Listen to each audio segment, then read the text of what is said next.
दिखाई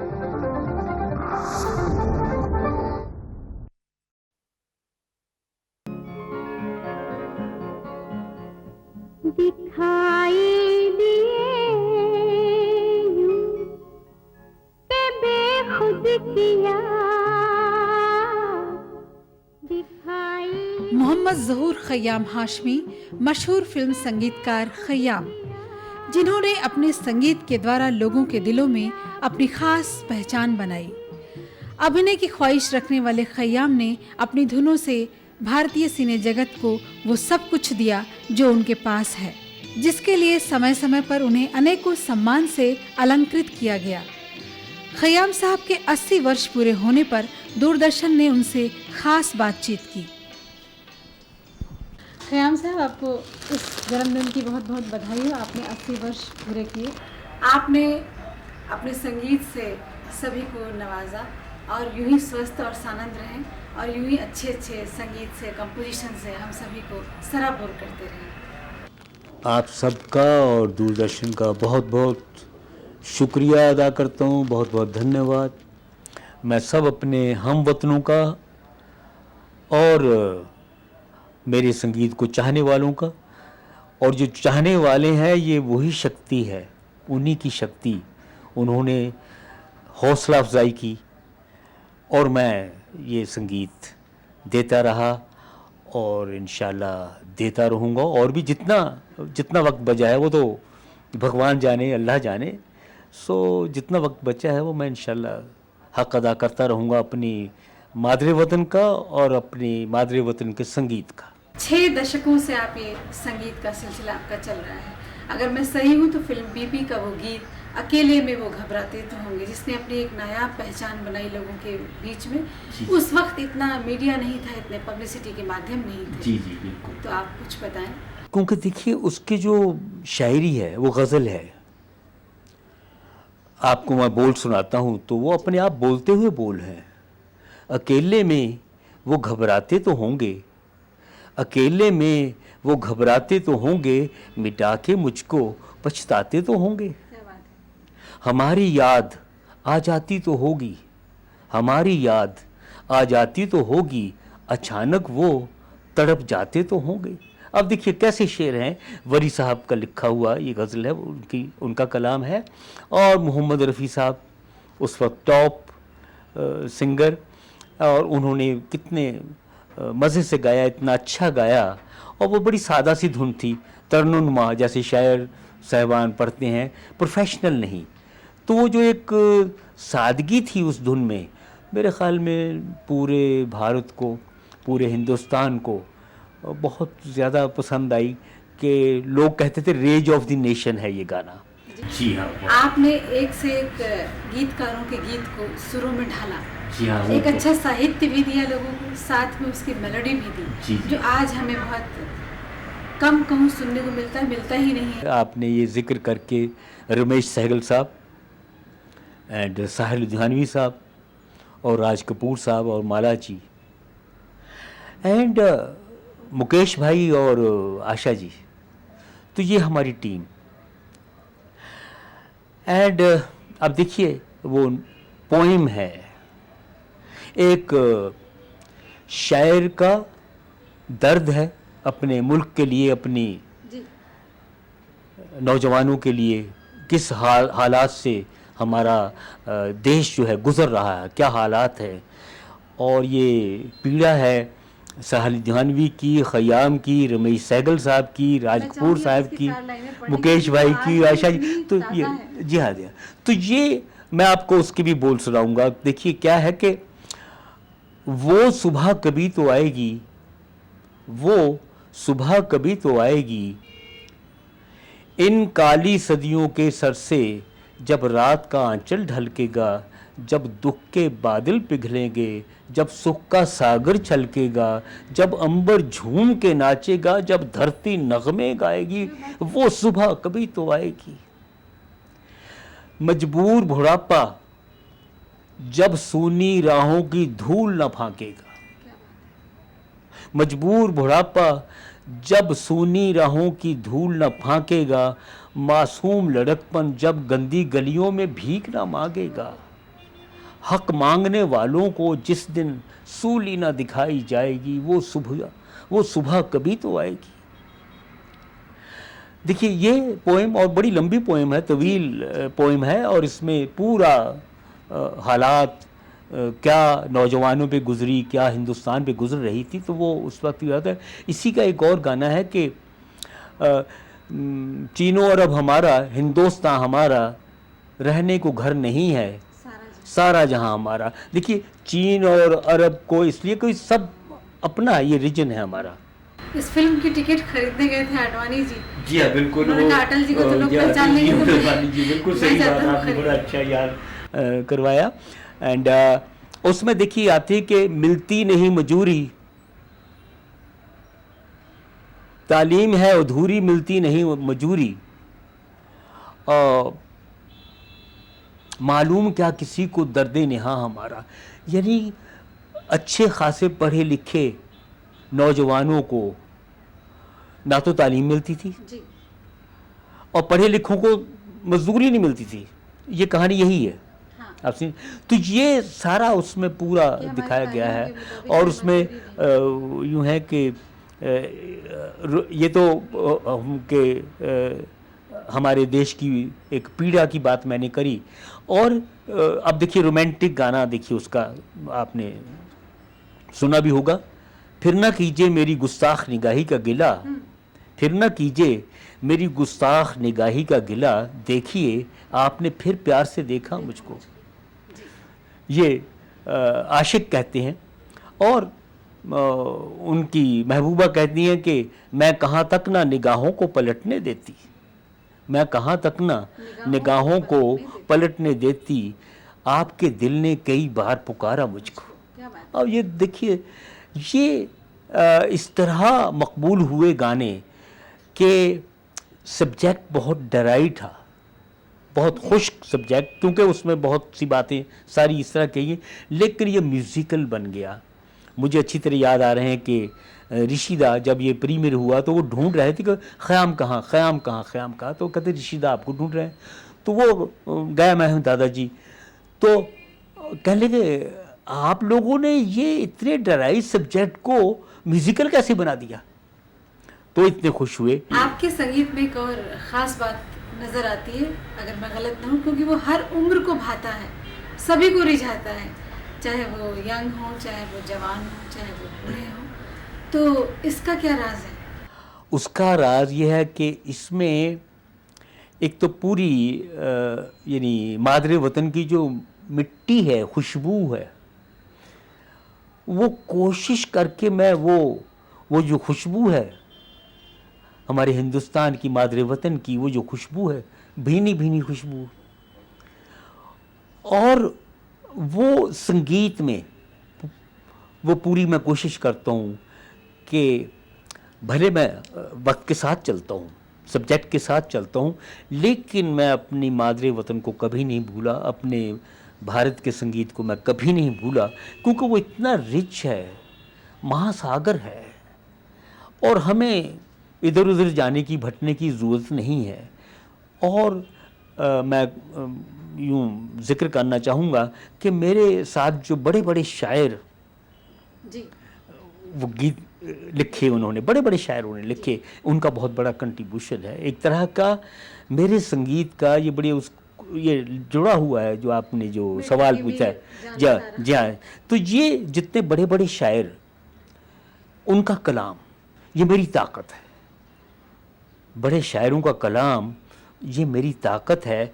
और उसको मैं, जब अच्छा कलाम होता है तो उसकी धुन, ऑलमाइटी गॉड, मैं हमेशा प्रेयर करता हूँ कि या अल्लाह, हे ईश्वर, हे मौला, मुझे तो कुछ नहीं आता, बस बेसिक थोड़ी बहुत तालीम ली मैंने, लेकिन ये तो तूने सब कुछ दिया, और ये अब बाणी भेजते रहना, तो ये बाणी आती रहती है। पीरियोडिकल फिल्मों में भी आपने जो काम किया है, जी जैसे ख़याम की पहचान कहें तो रज़िया सुल्तान, उमराव जान, जी, जो आज हमारे सिने जगत के कहते हैं माइलस्टोन बने हुए हैं। ये बिल्कुल सही। तो उमराव जान के जब आप संगीत कर रहे थे, क्योंकि उमराव जान एक किरदार अपने आप में बहुत, जी हाँ, बिल्कुल, बहुत अच्छी बात पूछी आपने कि उमराव जान सब्जेक्ट एंड चैलेंज, पाकीज़ा अभी अभी बनी और सुपर डुपर हिट, और मेकर कमाल अमरोही साहब, मीना जी उसमें एक्ट उन्होंने किया, एंड गुलाम साहब का म्यूज़िक बहुत अच्छा, और लता जी की आवाज़। तो वो सारा मिलकर वो इतना बड़ा चैलेंज हो गया कि हमने साइन तो कर ली पिक्चर, मैंने और जगजीत जी, क्योंकि जिन्होंने हमें साइन किया वो एसके जैन साहब, ये उमराव जान के world right controller, distributor, exhibitor, सब उन्होंने सब किया था। उन्होंने मेरी वाइफ जगजीत जी को कहा, क्योंकि रेडियो पे वो उनकी कोलीग थी दिल्ली रेडियो से पे, तो वो कहने वो ख़याम साहब का म्यूज़िक चाहिए, हर हालत चाहिए, मैं सब्जेक्ट बना रहा हूँ उमराव जान, क्योंकि मुज़फ़्फ़र अली साहब के साथ कुछ थोड़ी सी बदमज़गी हो गई थी, पहली पिक्चर मैंने रिफ्यूज़ कर दी थी, गमन उनकी। जी हाँ, तो बहरहाल मुज़फ़्फ़र अली साहब, उनका जो मेरे साथ नाराज़गी बिल्कुल सर आँखों पे, कभी मैं किसी की अच्छे चीज़ को मैं कहूँ कि मैंने म्यूज़िक नहीं देना, तो बिल्कुल वो बिल्कुल जायज़ था कि वो नहीं आए। तो लेकिन उन्होंने ये साइन की, तो ये जो म्यूज़िक दिया तो उसके लिए फिर बहुत बड़ी जिम्मेदारी, पूरी तारीख़ पढ़ी हमने, मैंने और जगजीत जी ने, और उसमें क्या क्या हमें मिला, क्योंकि किताब भी थी हमारे पास, मुज़फ़्फ़र साहब ने हमें किताब भी दी थी, पहले भी पढ़ा हुआ था ये नावल हमने, लेकिन किताब दी थी, लेकिन वो नाकाफ़ी था। तो तारीख़ पूरी पढ़ने के बाद हमें कुछ ऐसी नायाब चीज़ें मिल गईं कि एक तो ये कि उमराव जान बहुत बड़ी संगीत की पंडिता बन गई। उन्होंने बाकायदा संगीत सीखा, शास्त्रीय संगीत, और फिर नृत्य वो उन्होंने बहुत अच्छी तरह सीखा, उसकी भी बहुत बड़ी माहिर हो गई, एंड शायरी भी बहुत अच्छी उन्होंने की। तो ये तीन चीज़ें सिफात हो गई। हाँ। और ये चौथी के बताना जा रहा हूँ, कोई इतनी खूबसूरत थी, इतनी ज़बरदस्त पर्सनैलिटी थी कि पूरा अवध ये चारों चीज़ों के लिए बड़े बड़े नवाबीन और बड़े बड़े राजे महाराजे सब उनका मुजरा सुनने आते और देखने आते उनको। तो ये जब चीज़ें मिल गई तो फिर हमें वो जो तारीख़ ने ये सारी चीज़ें बताई, उसके मुताबिक वो गाती कैसे होंगी, किस अंदाज से गाती, उनको गाया हुआ कोई हमारे पास रिकॉर्ड नहीं था, कुछ कोई नहीं था, लेकिन वो तारीख़ ने जो बताया, तो this is my contribution, and Jagjit ji ने हमने जो मिलकर ये दिया कि इस अंदाज से गाती होंगी, ये इमेजिनेशन है हमारा। और जो गज़लें जो कंपोज हुई हैं, और फिर जो आशा जी ने जो मेहनत की है, और ऑफ कोर्स शहरयार साहब ने जो ख़याल जो उमराव जान के थे अपने अल्फाज में ढाले, बहुत खूबसूरती डाले, और उनका बहुत बड़ा कंट्रीब्यूशन है। एंड ऑफ कोर्स जो मेकिंग है उमराव जान की, मुज़फ़्फ़र अली साहब एंड रूहे रवां रेखा जी ने, उन्होंने हक अदा कर दिया, और आवाज़ में आशा जी ने हक अदा कर दिया।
जगजीत जी, इस पावन अवसर पर हम सब आपको बहुत बहुत बधाई देते हैं और हम आपसे एक राज की बात शेयर करवाना चाहेंगे कि खयाम साहब के सक्सेस के पीछे आपका ही हाथ है। कैसे आप उन्हें कितना कोऑपरेट करते हैं लिरिक्स के सिलेक्शंस में, धुनों में, आप बताएं। मैं आपका और दूरदर्शन का बहुत बहुत शुक्रिया अदा करती हूँ कि इस मुबारक दिन पर आप बधाई दी आपने। और बाकी जो काम खयाम साहब करते हैं वो कुछ मेरे लिए ज़्यादा बोल देते हैं, ऐसा है नहीं, क्योंकि he is a great creator. और मैं ये बताना चाहती हूँ कि वो जब क्रिएट करते हैं कोई भी धुन तो मैं उनको कभी डिस्टर्ब नहीं करती हूँ। हाँ, जब वो क्रिएट करके मेरे से कोई सलाह मशवरा लेते हैं तो मैं बताती हूँ कि ये ज़रा अच्छा लग रहा है, ये ठीक नहीं लग रहा। तो इस तरह से हम काम करते हैं। कई धुनें मैं बिल्कुल मुझे ठीक नहीं लगती हैं तो वो मान भी जाते हैं कि हाँ ये कुछ ठीक नहीं, इसकी नहीं बताते हैं। संगीत के अलावा आपका एक अलग मयार वो भी है कि गैर फिल्मी संगीत में भी आपने कितने ही आयाम स्थापित किए, विशेषकर भजनों में, गज़लों में। जी हाँ, जी हाँ। वो यूँ है कि कभी कभी जो एक मेरा मिजाज है कि मैं अक्सर अगर मेरा मन नहीं करता काम कोई फिल्म करने को, मैं नहीं करता। मुझे कोई ज़बरदस्ती मेरे साथ नहीं कर सकता। भले जब मैं फिल्म नहीं करता वो फाइनेंशियल डिफ़िकल्टीज़ भी आती हैं, लेकिन वो मतलब हमारे लिए कुछ नहीं, मेरे लिए और जगजीत जी के लिए कुछ नहीं है। कोई बात नहीं, हम लोग, उनको भी आदत है और सबसे बड़ी वो शक्ति हमारी जगजीत जी हैं, वो संभाल लेती। वो कहती नहीं, जो मन करे वही काम करना, नहीं तो नहीं करना। तो ये हमने फिर जब हम फिल्म नहीं करते थे तो फिर हमने जी तेरे भरोसे है नंदलाला, ये उसी की देन है। मेरे ये भजन बनाए हुए और गज़लें कंपोज की हुई, नातें, शब्द एंड ये सारी, और वो इतने सुपर डुपर हिट हुए हैं कि उन भजनों की, गज़लों की परछाइयाँ फिल्मों में मिली होंगी आपको। अक्सर औकात आपने देखा होगा, सुना होगा कि उस भजन का अक्स है, उस गज़ल का अक्स है, तो बहुत सुना होगा। तो ये बहुत बड़ी कामयाबी हमें मिली कि हमारे कुलीग, हमारे प्रोफेशनल जो हमारे भाई हैं, उन्होंने अपनाया, तो मुझे खुशी होती है। मैं किसी को बुरा नहीं मानता। तो ये उनका बड़ापन है कि उन्होंने कोई मेरी धुन से अगर अक्स किया कुछ, तो बड़ी खुशी की बात। अभी भी आप देखिए कुछ काम मार्केट में आ रहे हैं, जैसे यात्रा फिल्म है, सीरियल आ रहा है अभी लेफ्टिनेंट। जी हाँ, देखिए ये समझिए, ये बड़ी अच्छी बात है। 80 ईयर कंप्लीट हुए एंड 81 ईयर कंप्लीट होने तक ये मेरे 3 फिल्में आएंगी। यात्रा आएगी एंड मुंशी प्रेमचंद जी का नावल है बाज़ार हुस्न, वो फिल्म आएगी। उसका टाइटल क्या होगा वो तो कंपनी वाले रखेंगे। एंड मैं फिर आऊँगा। तो ये 3 फिल्में आएंगी और हमारा एक सीरियल, उसका नाम भी रखा जाएगा। लेफ्टिनेंट जी डायरेक्ट कर रहे हैं, हमारे वाजपेयी साहब उसके प्रोड्यूसर हैं। उनकी पिछले वर्ष 7 जुलाई को आपने प्रधानमंत्री जी को एक अपनी किताब। जी हाँ, जी बिल्कुल, बिल्कुल वो मैं चाहूँगा कि वो दिखाई जाए, the man and his music. तो वो किताब, वो इसलिए ख़ास तौर पे जो किताब मैंने हम अपने प्रधानमंत्री जी को दी, क्योंकि वो जो पूरी किताब है मैंने डेडिकेट की है पंडित जवाहरलाल नेहरू को, क्योंकि उनका ही ये विजन है कि ये भारत किस को क्या शेप लेनी है, कितनी बड़ी ताकत बनती उन्होंने देख ली थी, उन्होंने देख ली थी। एंड ऑफ कोर्स तो वो पूरी पॉलिसी पंडित जवाहरलाल नेहरू की, वो इंदिरा जी, राजीव जी एंड अब प्रधानमंत्री वही पॉलिसी अख्तियार की है। तो आज हमारा भारत, मुझे फ़ख्र से कहूँगा कि दुनिया की टॉप नेशन में आ गया। देखिए डिक्लेयर बाद में हुआ शायद, लेकिन वो तो आ गया जी। या बिल्कुल, यानी नंबर 1 पोजीशन पे वो भारत आ गया है। तो इसलिए ठीक है, वो बीच में कुछ कठिनाइयाँ भी आती होंगी, लेकिन पॉलिसी जो है बहुत अच्छी है। एंड हमारा भारत, उसके लिए मैं यानी वो जो किताब उनको पेश की बहुत अच्छी तरह मिले, और उनकी बेगम साहबा, उनकी पत्नी, धर्म पत्नी बहुत अच्छी तरह मिली, गुरशरण जी। और हम गए तो थे कोई 5-7 मिनट के ही लिए, वो किताब ही उनको प्रेजेंट करनी थी, लेकिन कुछ 15 मिनट प्रधानमंत्री जी थे, उनके निवास पर हम कोई आधा घंटा थे। अभी पंजाब के मुख्यमंत्री जी ने आपको पहला, ऐसा मुझे लगता है कि ऐसे आप संगीतकार होंगे जिसको वो सम्मान से सम्मानित किया, millennium of the music director. हाँ, ये बिल्कुल बहुत अच्छी आपने याद दिलाई। ये बड़ी बहुत बड़े, मैं पूरे भारत का सब जितने ऑर्गेनाइजेशन, जितने इवन गवर्नमेंट ऑफ इंडिया के नेशनल अवार्ड का मैं बहुत आभारी हूँ, जिन जिन साहिबान ने मुझे नवाजा। लेकिन ये music director of the millennium, तो ये पहला अवार्ड मेरे ख्याल में भारत में किसी को दिया गया है। तो ये पंजाब गवर्नमेंट का और मुख्यमंत्री जी का मैं बहुत आभारी हूँ। तो ये बहुत ही, और एक अवार्ड में यूँ है कि मैं अपने Uttar Pradesh film journalist association की मैं बड़ी मुझे रिगार्ड है जी हाँ, उमराव जान के लिए उन्होंने यूनानिमसली डिक्लेयर किया music the best music, quarter century का the best music is Umrao Jaan. तो उसका अवार्ड मुझे दिया गया कि the best music director of the quarter century. Khayyam Sahab, चलते चलते हम जानना चाहेंगे कि आज आपने तो इतने दशक देखे, तो आज आप संगीत में क्या कुछ मिसिंग पाते हैं, लिरिक वाइज, म्यूजिक वाइज, आज के ट्रेंड में? हाँ, उसमें ये हुआ है कि ज़रा सी नहीं, बहुत क्वालिटी जो बोल होते हैं जो हमारे गीत के, वो उसमें गिरावट है बहुत ज़्यादा। एंड मतलब सिर्फ जस्ट डांस मूवमेंट, उसको डांस भी नहीं कहना चाहिए, वो डांस नहीं, कुछ एक मूवमेंट है, कुछ वल्गर मूवमेंट, कुछ सजेस्टिव मूवमेंट्स हैं, तो उस पर ज़रा ज़्यादा जोर है। और रिदम, डिफनिंग साउंड ऑफ रिदम, उसके ऊपर ज़्यादा जोर है। भले कोई लफ्ज़ समझ आए ना आए, कोई चेहरा दिखाई दे ना दे, और कहाँ कहाँ कैमरा होता है, तो वो हो रहा है। तो ये अच्छी बात नहीं है, ये इसमें ये कहूँगा गंदापन, नंगापन जो है। लेकिन ये लोग अब इस तरह का फार्मूला भी जो है वो भी टोटल फेलियर होता जा रहा है। जय इंशाल्लाह आप देखेंगे, ईश्वर की कृपा होगी, अल्लाह का करम होगा कि ख़याम को कम नहीं पाएंगे इन जितने भी मैंने प्रोजेक्ट लिए हैं, और इसमें इंशाल्लाह आपको ख़याम पूरा भरपूर वही ख़याम मिलेगा। एक बार पुनः हम सब चाहेंगे कि आप यूं ही स्वस्थ सानंद रहें और अपने संगीत से हम सभी को सराबोर करें। एक मैं शेर सुनाऊंगा, एक अपने हम वतनों के लिए एक जैसे पैगाम है। एक है अपनी ज़मी, एक है अपना गगन, एक है अपना जहां, एक है अपना वतन, अपने सभी गम एक हैं, अपने सभी सुख एक हैं, अपने सभी गम एक हैं। मैं फिर से पढ़ रहा हूँ, अपने सभी सुख एक हैं, अपने सभी गम एक हैं, आवाज़ दो हम एक हैं, हम एक हैं, हम एक हैं।